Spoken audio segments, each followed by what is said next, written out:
She threw her baby in the river. 20 years later, the baby became the surgeon who held her fate. The world saw it, a mother hurling her newborn into a muddy river like trash. The baby didn't cry, she stared. The security camera footage would break the internet. 2:47 a.m. behind Nairobi General Hospital. A woman in dark clothes walks toward the river. She's carrying something small, wrapped in white. She stands on the wall. She looks down. Then she throws it. The bundle hits the water with a splash. The woman walks away without looking back. The baby floats, doesn't sink, just floats downstream, staring up at the night sky with eyes that refuse to close. This 17-second clip would get 200 million views in 24 hours. But first, let's rewind 6 hours. 6 hours earlier. Push, push harder. Anita Mwangi screamed as her baby tore through her body. 3 years of trying, 3 years of planning the perfect Instagram baby. 3 years of dreaming about the photos that would make her famous. "I can see the head," Dr. Wanja shouted. "One more push." Anita pushed. The baby slipped out. Silence. No crying, no sound. Just silence. "Why isn't she crying?" Anita gasped. Dr. Wanja checked the baby. The baby's eyes opened, huge, strange eyes that seemed too big for her tiny face. "She's breathing fine," Dr. Wanja said carefully. "Just quiet." "Let me see her." Nurse Grace wrapped the baby and brought her over. Anita looked down at her daughter's face. Her smile died. "What the hell is that?" The baby had eyes like an alien. Her face was all wrong, too thin, too sharp. Her body looked like a skeleton wrapped in skin. "That's your daughter," Grace said gently. "That's not my daughter." Anita's voice got ugly. "My daughter was supposed to be beautiful, perfect, normal." "Mrs. Mwangi, please calm." "Calm." Anita slapped the nurse's hand away. "Look at this thing. Look at these freak eyes. How am I supposed to post this on Instagram? How am I supposed to show my face anywhere?" Raymond, her husband, tried to speak. "Anita, maybe what? Maybe I should pretend this monster is normal. Maybe I should lie to everyone and say she's beautiful." The baby stared up at her with those impossible eyes, not crying, just watching. "I can't do this," Anita whispered. "I can't be the mother of that." "Mrs. Mwangi, your daughter has some unusual features, but..." "Unusual?" Anita laughed like she was losing her mind. "She looks like something from a horror movie. People will stare. They'll whisper. They'll pity me." "Maybe with time." "There is no time." Anita was screaming now. "I wanted a princess. I wanted perfect. I got cursed." She looked down at the baby one more time. Those huge eyes were still watching her. "Take it away." "Mrs. Mwangi, I said take it away. I don't want to see it again." 2 a.m. Anita waited until the night shift got quiet. She slipped out of her bed, still bleeding from delivery. Black hoodie, black jeans. The nursery was down the hall. Baby girl Mwangi was sleeping alone in the corner crib. "You ruined everything," Anita whispered as she lifted the baby. "I wanted perfect. You gave me nightmare." The baby's eyes opened, stared up at her. "Stop looking at me like that. This is your fault." She wrapped the baby in a hospital blanket, white cotton that would show up on cameras. The walk through empty hallways felt endless. Every shadow could hide a nurse. Every sound could be security. But luck was with her, or maybe fate. The back exit led to the river. Nairobi River ran black and fast behind the hospital. Fast enough to carry secrets downtown. Anita stood on the concrete wall, looked down at the baby one last time. "I'm not a monster," she said out loud. I'm just not strong enough for this. You're better off dead than ugly." The baby blinked once. Anita threw her as hard as she could. The splash was smaller than expected. The baby disappeared under the dark water, then bobbed up, floating. Not sinking, just floating downstream like she belonged there. Anita waited for relief. Felt nothing. Just cold emptiness in her chest. She turned and walked back toward the hospital, already practicing her story, stillborn, tragic loss. These things happen. But as she reached the door, voices stopped her cold. "Hey, come see this." "What is it?" Something floating in the river, small thing, white thing. Probably garbage. No, this one is moving, like it's alive. Anita pressed against the wall, hidden in shadows, heart hammering. 2 security guards were walking toward the water with flashlights. There, the tall one pointed. You see it? Aye, that looks like a baby. A baby. Floating like it's swimming. How is it not dead? The shorter guard was already stripping off his shirt. Call the nurses. I'm going in. Marcus, that water is dirty. A baby is a baby. Anita watched in horror as Marcus dove into the river. This wasn't the plan. The baby was supposed to disappear, become a sad story nobody investigated. Instead, she was watching a rescue. Marcus fought the current, reached the floating bundle, lifted it high above his head. She's alive, he shouted. This baby is alive. His partner was already running toward the hospital, radio crackling. Within minutes, medical staff flooded the riverbank. Within hours, the story would be on every news channel. Within days, it would be global. But right now, watching a stranger save her daughter's life, Anita only thought one thing. This is not how it was supposed to go. 6:47 a.m. The security chief at Nairobi General was having the worst morning of his career. A baby in the river. Media crews arriving, police asking questions. But when he reviewed the overnight security footage, his blood turned to ice. The clip was 17 seconds long, clear as daylight, a woman in dark clothes walking to the river, standing on the wall, throwing something small and white, walking away without looking back. Jesus Christ, he whispered, someone tried to murder a baby. His finger hovered over his phone. This footage would destroy lives, ruin families, create chaos. He posted it to Twitter. Who could do this to a baby? 6:48 a.m., 1,000 shares. 7:15 a.m., 50,000 shares. 8 a.m., 500,000 shares. 9 a.m., 2 million shares. By the time morning news started, #RiverBaby and #FindTheMother were trending across East Africa. The comments were brutal. Find this monster. What kind of mother throws away a baby? She needs to be in prison. That baby deserves justice.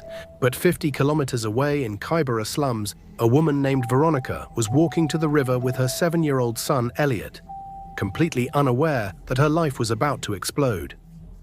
7:30 a.m. Mama, what's that white thing? Elliot pointed at something caught against the rocks. Veronica squinted through morning mist. Probably just garbage, baby. But the bundle moved, not like cloth in current, like something alive.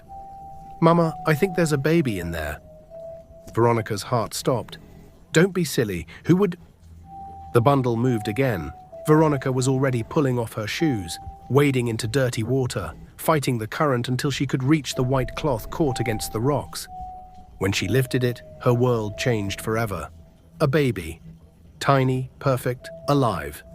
With the biggest, most beautiful eyes she'd ever seen. Cold, blue lips, breathing in tiny gasps, but alive. Oh my God, she whispered. Who could throw you away? 2 p.m. The hospital was chaos. News crews everywhere. Reporters shouting questions, police interviewing staff. Dr. Muthuri examined the baby Veronica had brought in. She's cold, dehydrated, but stable. It's a miracle she survived. What happens to her now? Veronica asked, still holding the baby's tiny hand. Social services, foster care, maybe adoption if she's lucky. If she's lucky. Her facial features are unusual. Some families might find that challenging. Veronica looked down at the baby. Those remarkable eyes were staring back at her. I don't find it challenging. I find it beautiful. Mom? I want to keep her. You want to adopt? I want to be her mama. The real one. The one who doesn't throw babies away. 6 p.m. news. Breaking news tonight. Security footage shows a mother throwing her newborn baby into Nairobi River. The infant, nicknamed River Baby by social media, was rescued by Good Samaritan Veronica Achieng and is recovering at Nairobi General Hospital. In her comfortable suburb, Anita sat frozen in front of her TV. There was her face, blurry but recognizable, walking to the river. throwing something small. Her phone exploded with messages. "Is this you? Please tell me this isn't you. You're sick. Monster." By midnight, someone had enhanced the footage, identified her car, found her address. The comments got worse. "Anita Mwangi tried to murder her baby. She lives on Riverside Drive. Justice for River Baby. This woman is evil." A crowd gathered outside her house, shouting, throwing rocks, spray painting "baby killer" on her gate. Raymond packed a bag and left. "I can't do this," he said. "I can't be married to someone who throws babies in rivers." Anita sat alone in her dark house, watching strangers raise the daughter she'd tried to kill. The baby she thought would bring shame had brought fame to someone else. The woman who threw her away had lost everything. The woman who caught her was being called a hero. 8 years later. Alien eyes, river monster. 8-year-old Miracle Achieng walked through Kybera Primary with her head high. The taunts bounced off her like rain on stone. She'd heard worse. "My mama threw you away." James, the biggest bully, blocked her path. "She threw you away because you're ugly." "My mama didn't throw me away," Miracle said calmly. "My mama saved me. Your mama raised a bully. So maybe we don't talk about mamas." James's face went red. "You think you're smart because you solve math problems. I think I'm smart because I am smart. You think you're tough because you pick on girls. We're both right." Before James could respond, Elliot appeared with 3 friends from high school, all bigger than James, all looking like they hoped for a reason to act. "Problem here?" Elliot asked. James backed away fast. After the bullies left, Elliot knelt beside his sister. "You okay?" "I'm fine, but I'm tired of being fine." "What do you mean?" "I mean I want to be more than the girl who survived the river. I want to be the girl who saves other kids from rivers." "How?" "I'm going to be a doctor, the best doctor in Africa, and I'm going to fix kids like me, kids other people threw away." Elliot smiled. "You're going to need good grades for that." "I've got good grades. I've got the best grades in Kenya." She was right. At 8, Miracle was already solving problems that challenged high school students. By 10, she was reading medical textbooks. By 12, she was sitting in on university lectures. The bullies who called her freak were struggling with basic reading. The girl they mocked for looking different was becoming the smartest person they'd ever met. 5 years later. "Doctor Kimani, these test scores can't be right." Dr. Patricia Kimani, school psychologist, looked up from Miracle's results. "They're right, she's off the charts. A 13-year-old can't have an IQ this high." "This 13-year-old does. She's ready for university, medical school specifically." That evening, Veronica and Miracle sat on their small porch discussing the future. "Medical school is expensive, baby girl. The River Baby Foundation has been saving money for my education since I was rescued, plus scholarships. It's not about money, it's about pressure. You'd be the youngest medical student in Kenya's history." "Mama, I've been under pressure my whole life. I've been competing since I could walk. This is just official." Veronica studied her daughter's face. Those eyes that had first captured her heart were now filled with determination that seemed impossible for someone so young. "Why medicine?" "Because someone threw me away for looking different.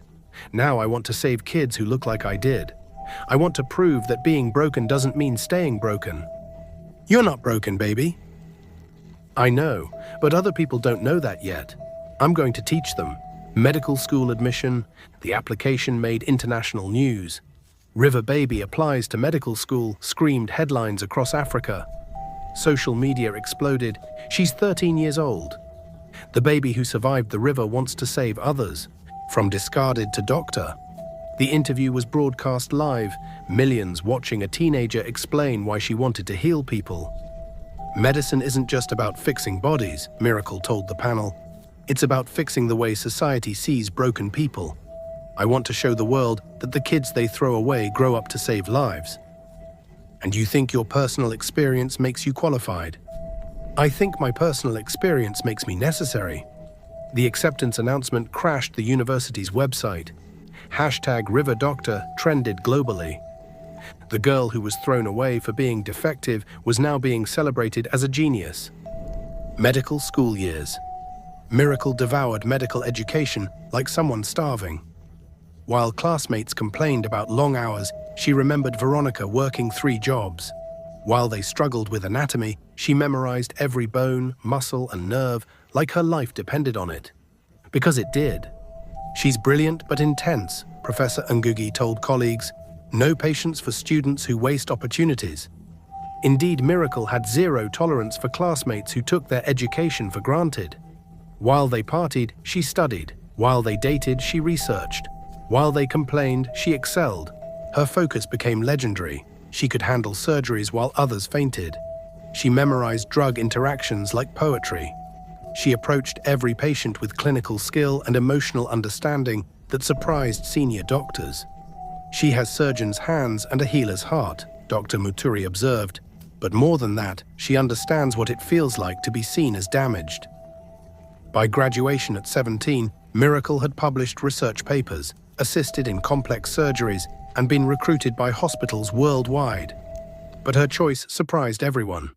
I want to specialize in pediatric surgery, kids with facial problems, birth defects, the cases other doctors avoid. That's brutal work, Dr. Kaibi warned. High failure rate, devastating outcomes. Perfect. Because I know exactly what those kids are going through, and I know what happens when someone believes in them instead of giving up. The youngest doctor in Kenya's history was about to become the most important. 17 years after the river, Dr. Miracle Achieng was finishing surgery notes when her phone rang. A 7-year-old with chest problems. Same condition that nearly killed her as a baby. Perfect surgery. Kid would live normally.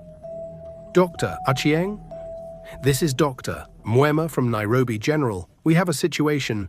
What kind of situation? Pregnancy emergency, complex case. You're the only surgeon in Kenya who can handle it. I don't do pregnancy cases. The patient is Anita Mwangi. The world stopped. Anita Mwangi. The woman who threw her in the river. The woman who tried to murder her. The woman who chose shame over love. She's been trying to get pregnant for 15 years. Multiple miscarriages, failed treatments. Now she's got a condition we've never seen. Baby that won't develop past 24 weeks. Miracle set down her pen. When do you need me? Tomorrow. And Dr. Achieng, she knows who you are. She specifically requested you. She requested the baby she tried to kill. She said she'll only accept treatment from you. Said she deserves whatever you decide to do. After hanging up, Miracle sat in her office thinking about life's strange circles. The woman who tried to destroy her now needed her help. The mother who chose death was begging for life. From the daughter she threw away. Interesting, she said to the empty room. Anita sat on the examination table looking like a ghost. 15 years of guilt had aged her badly. Grey hair, hollow eyes, hands that shook constantly. When Miracle entered, Anita gasped. My God, you look just like the baby you threw in the river. Direct hit. Anita started crying immediately, not fake tears, real grief, raw and broken. I'm sorry, I'm so sorry, I was wrong, I was selfish, I was... Mrs. Mwangi, I'm here as your doctor, not your judge. But Anita couldn't stop. Please, let me explain. Explain what? How you took one look at your baby and decided she was garbage. How you carried her to a river and threw her away. How you walked back to your bed and planned to lie about her death. Each word hit like a slap. Anita flinched with every sentence. I was afraid. Afraid of what? A baby. A helpless infant who needed her mother. Afraid of being judged. Afraid of people staring. Afraid of loving someone who wasn't Instagram perfect. Silence.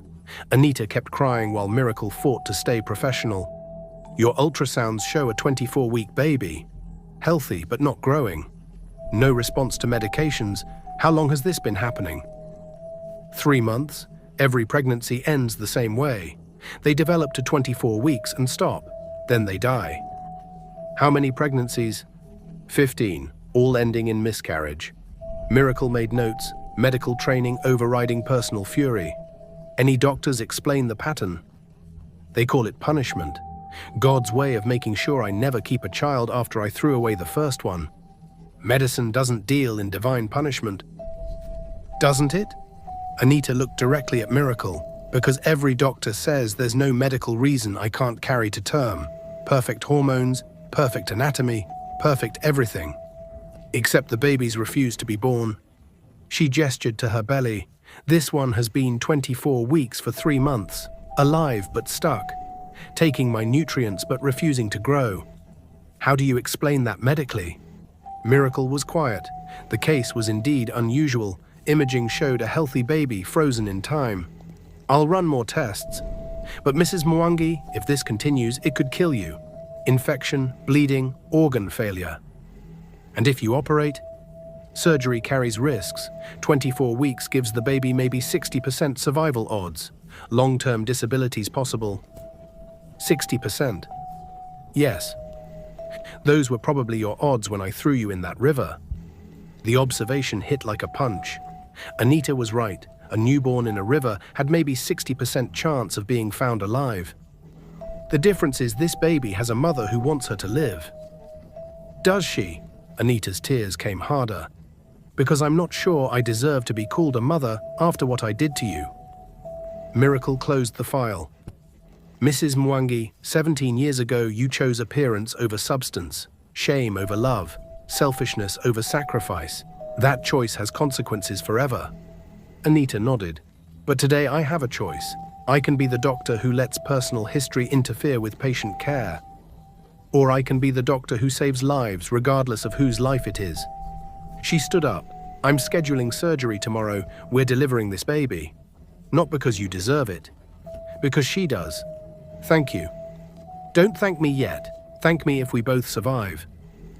As Miracle reached the door, Anita called out, Doctor, Achieng. Yes.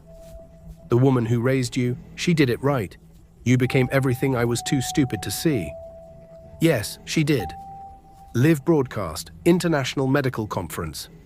Ladies and gentlemen, we're broadcasting live from Nairobi General Hospital, where Dr. Miracle Achieng, the famous river baby, is about to perform surgery on her biological mother. The operating room was packed with cameras. Medical students worldwide were watching. This wasn't just surgery. This was the most emotionally complex medical procedure in history. The river baby operates on the woman who tried to kill her, screamed global headlines. But inside operating room 3, it was just another surgery for Dr. Miracle. She had trained herself to shut out noise when lives were at stake. Patient stable, Dr. Muthuri reported. Baby's heart rate strong but irregular. Move quickly. Miracle positioned herself at the surgical site. 17 years of preparation for this moment, not just medical training. Emotional strength to save someone who tried to destroy her. Scalpel. The incision was perfect, precise, professional. But as she worked toward the uterus, something unusual appeared on monitors. Dr. Achieng, her assistant, said, baby positioning is extraordinary. The baby was curled in what looked like a protective posture. Like she'd been waiting for this exact moment. It's like she's been holding on, the assistant observed. Or waiting for someone, Miracle murmured. When she reached the amniotic sac, time seemed suspended. Inside was her half-sister, baby who shared her DNA but not her experience, wanted in ways Miracle never was. Here we go. The sac opened. The baby unfolded like a flower in sunlight, tiny but perfect, breathing, staring up with eyes that were hauntingly familiar. She's beautiful, the assistant whispered. But Miracle focused on medical assessment. The baby was small, breathing, labored. Facial features showed the same differences that made Miracle's infancy challenging. Wide eyes, delicate bone structure, chest cavity that would need surgical intervention. Heart rate strong but breathing weak. NICU immediately. As the team prepared to take the baby to intensive care, something unexpected happened. The infant began to cry. Not weak mewling. Strong, clear sound that filled the operating room with life. Miracle held her half-sister for the first time, understanding something profound about life's circles. This baby, born from the same womb, would face the same challenges Miracle had. The stares, the whispers, the medical procedures. But she was getting the chance Miracle was denied. To be immediately loved, immediately wanted, immediately fought for. The same condition, different mother, different outcome. Take her to NICU, full monitoring, call cardiology for complete workup.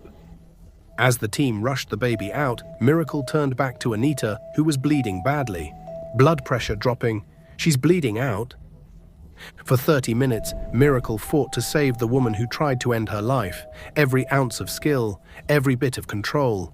She had to save her birth mother so that mother could raise the sister Miracle would never really know.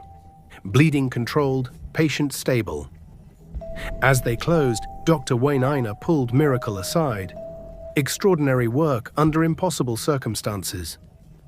I just delivered my half-sister and saved the woman who tried to murder me. I think I handled it fine. The baby. Same challenges I had, but she's got something I never had. What's that? A mother who wants her. Recovery room. 3 hours later, Anita woke up asking for photos of her daughter. When she saw them, tears flooded her face. She looks just like you did. Same eyes, same delicate features, same uniqueness. Yes. Will she be okay? Too early to tell. She'll need surgery, multiple surgeries, specialized care. It won't be easy. Will you be her doctor? The question hung in the air. Miracle had expected it. Mrs. Mwangi, it would be better if she had a surgeon without personal connections. Please. Anita's voice broke. Don't let my mistakes hurt her. Don't let my past deny her the best care. There are other qualified surgeons. Are there? Are there surgeons who were born with her conditions? Who understand what it feels like to look different? Who can tell her from experience that being broken doesn't mean staying broken? The words hit their target. Miracle built her career on personal experience, making her better for similar cases. Denying that to this baby because of Anita would be hypocritical. I'll oversee her care, but boundaries are clear. I'm her doctor, not her sister. You're my patient's mother, not my mother. I understand, and I'm grateful. There's something else. Media attention is insane. How do you want to handle it? What do you recommend? The truth. Tell them you made a terrible mistake 17 years ago, that you've lived with consequences, that you're determined not to repeat mistakes. Tell them the daughter you threw away grew up to save your life. And what will you tell them? That I treat patients based on medical need, not personal history. That every child deserves the best care regardless of parents' past mistakes. That healing is what I do, even when the people I'm healing once tried to destroy me. Press conference, live global broadcast. The image of Dr. Miracle standing beside Anita's hospital bed, calmly explaining medical complexities while the woman who tried to kill her listened with obvious remorse, became the most shared photo in social media history. But the moment that would define everything happened when an international reporter asked the question everyone needed answered. Dr. Achieng, your birth mother is in this room. She tried to murder you as a baby. She's now asking for your forgiveness. What do you say to her? The room went dead silent. Cameras zoomed in. The world held its breath. Miracle looked directly at Anita, then back at the cameras. You don't get to ruin my beginning and try to insert yourself into my middle. My story isn't yours anymore. The crowd gasped audibly. Camera flashes exploded. Security stepped forward as reporters shouted follow-up questions. I became Dr. Miracle Achieng despite you, not because of you. I save lives. You tried to end one. We are not the same. The clip would get 500 million views in 48 hours. Hashtag not the same would trend globally for weeks. But Miracle wasn't finished. This case represents everything medicine should aspire to, she continued, her voice steady again. Patient welfare above personal feelings, healing over hatred, proof that broken people can be repaired. The professional mask was back. The world had gotten their viral moment. Now they could get their lesson. A BBC journalist asked the question everyone was thinking. How do you feel about the woman who tried to murder you now, depending on you to save her daughter? Miracle chose her words carefully. I feel like this is exactly why I became a doctor. Not for easy cases where everyone's grateful. For hard cases where personal history complicates medical ethics. for moments when you choose between being human and being a healer. Which did you choose? Both, because the best healers understand that being human, understanding pain, abandonment, fear, hope, makes you better at healing, not worse. #RiverSurgeon trended globally for weeks. The story dominated international headlines. The photograph of Miracle holding newborn Destiny while Anita watched became magazine covers worldwide. But the most powerful moment came 2 weeks later, when Destiny was stable enough to be held. Anita sat in her room, holding Destiny with infinite gentleness. The baby's monitors couldn't hide that she was beautiful. Strikingly beautiful in the same way Miracle had always been. Same wide eyes, same delicate features, same challenges ahead. But this time, instead of disgust, Anita felt fierce protectiveness. Instead of shame, she felt pride. Instead of wanting to hide her daughter, she wanted to show the world how precious she was. "She's perfect," Anita whispered, tears streaming. "She's absolutely perfect, just like this." Destiny would need surgeries, face the stares, deal with whispers, but she'd never doubt she was wanted. Never question if she was loved, never wonder if her differences made her less valuable. For the first time, Miracle felt something other than professional detachment. A flicker of what might be forgiveness. Not because Anita deserved it, because Destiny deserved to grow up without her mother's past mistakes weighing her down. "Yes," Miracle said quietly. "She is." 5 years later, Global Summit on Child Welfare. 10,000 people packed the Cape Town Convention Center. Government leaders, medical professionals, humanitarian advocates, all there to hear one person. The woman who was thrown away and grew up to catch falling children. Ladies and gentlemen, Dr. Miracle Achieng. The standing ovation lasted 10 minutes. In the audience, Veronica, now 75 and Foundation Director Emeritus, cried with pride. Beside her sat 5-year-old Destiny, beautiful and confident, completely unaware she was part of history. At 24, Miracle had revolutionized pediatric care globally. Her foundation operated in 20 countries. She'd provided free surgeries to 15,000 children. But it was her story. Baby who survived the river, saved her birth mother, dedicated her life to catching thrown-away children, that made her a global symbol. "Thank you, but before I begin, I want you to meet someone special."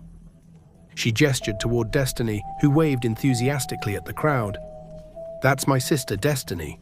5 years ago, she was born with the same conditions that led to my abandonment.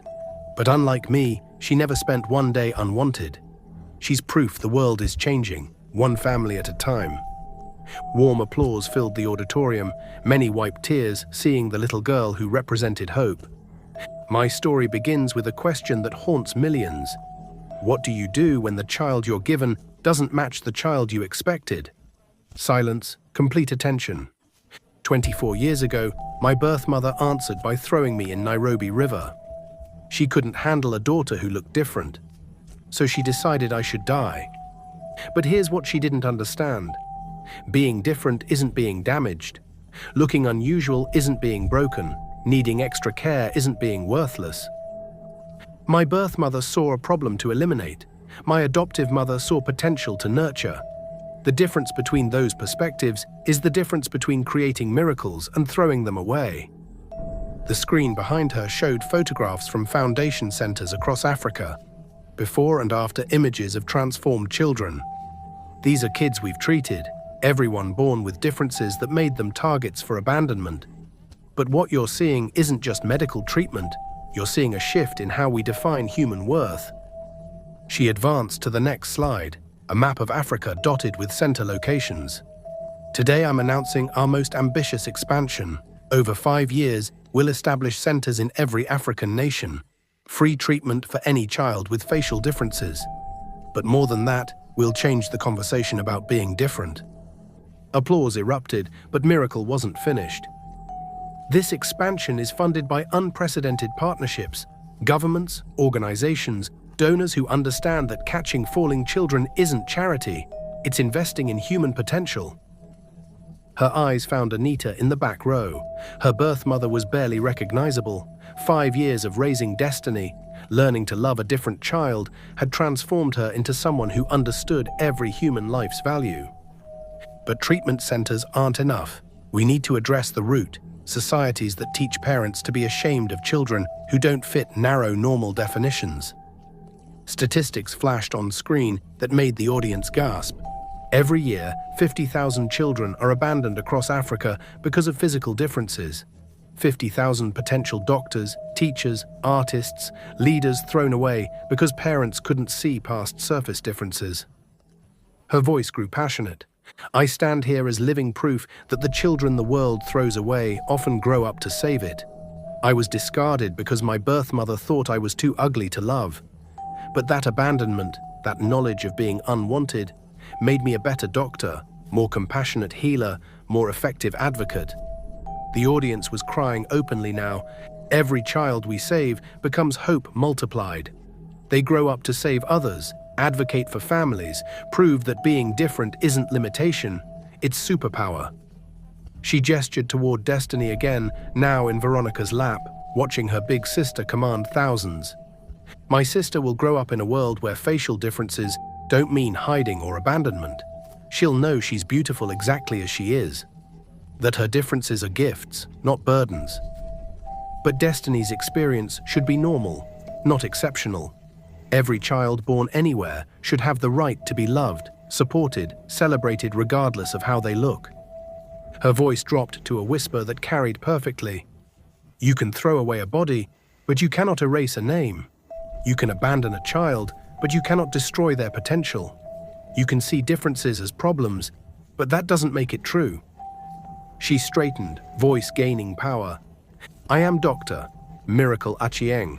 I was thrown in a river because someone thought I was worthless. But I rose from that water like the miracle I was always meant to be. Now I dedicate my life to ensuring no child ever has to prove their worth by surviving what should have killed them. The standing ovation was unlike anything summit organizers had witnessed. 15 minutes, delegates from 53 nations on their feet, many crying, all moved by proof that the best revenge against cruelty isn't cruelty returned, but grace that transforms everything. But the moment that would be remembered forever came when Destiny broke free from Veronica's arms and ran onto the stage. The 5-year-old wrapped her arms around Miracle's legs and looked up with those extraordinary eyes. "Sissy," she said into the microphone, "you're the best doctor in the whole world." Miracle knelt and pulled Destiny into her arms. The image of two sisters, one thrown away, one treasured from birth, embracing on the world stage, became the defining photograph. Yes, little sister, but more importantly, we're proving that being different doesn't mean being less, it means being more. That evening, as delegates returned to their countries with funding commitments, Miracle sat in her hotel room video calling centers across Africa. Each facility reported the same: donations pouring in, volunteers signing up, families bringing children for treatment instead of hiding them. The girl thrown away for being different had changed how the world saw difference itself. The most meaningful moment came when Anita approached in the hotel lobby. "Dr. Achieng, could I speak with you?" Miracle looked at her birth mother, woman who gave her life then tried to take it, who was later saved by the daughter she discarded, who now advocated for children with facial differences. "Of course, Mrs. Mwangi. I wanted to thank you, not just for saving my life or caring for Destiny, but for becoming the person who proves my worst mistake led to the world's greatest gift." "Mrs. Mwangi, please let me finish. I threw you away because I thought you were broken. But you weren't broken, I was. You were exactly what you were supposed to be. I just wasn't ready to be what you needed." She gathered courage. "I know I can never be your mother. I know what I did is unforgivable, but I want you to know that every day when I look at Destiny, I remember what I threw away. And every day when I see your accomplishments, I understand what grace looks like. You've been a good mother to Destiny. That's what matters now. I've been the mother to her that I should have been to you, but it's too late for us, isn't it?" Miracle considered the question that haunted them both. "Mrs. Mwangi, you made a choice 24 years ago that created permanent consequences. I can forgive you, and I have. But I can't pretend it didn't happen. You threw away your right to be my mother when you threw me in that river." Anita nodded, accepting truth she'd known for years. "But that doesn't mean we can't have a relationship based on what we are now rather than what we were. You're Destiny's mother. I'm her doctor and big sister. We both love her. That's enough to build something meaningful on." "Is it?" "It has to be. Because the alternative is letting your past mistakes hurt Destiny's future. And I won't let that happen." They stood connected by DNA and divided by history, both changed by their relationship to a little girl who would grow up knowing she was precious exactly as she was. "Dr. Achieng," Anita said as Miracle turned to leave. "Yes?" "The name Miracle. It suits you perfectly. You really are miraculous. So is Destiny, and so are all the children we're working to save. The world is full of miracles, Mrs. Mwangi. You just have to be brave enough to recognize them." 10 years later, the River Light Foundation operated on every continent.